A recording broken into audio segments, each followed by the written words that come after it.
If your thermostat cannot connect after a factory reset, you gotta reconfigure the network and device settings to get it back online fast.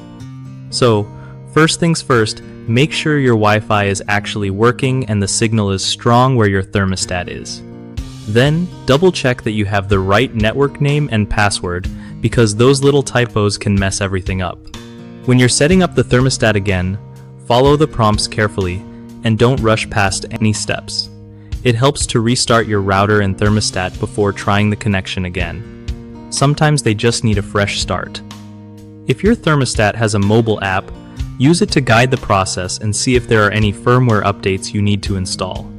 Also, remember to disable any guest networks or VPNs temporarily, since those can confuse the connection. If you're still stuck, try resetting the thermostat one more time, but this time pay extra attention during setup.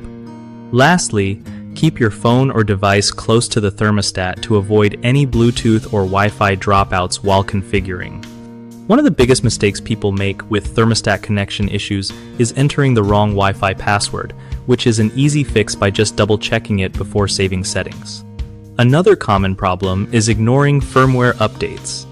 If your thermostat's software is outdated, it might not connect properly, so always keep it current. A third issue is placing the thermostat too far from the router or behind thick walls, which kills signal strength. Moving either closer usually solves this no problem.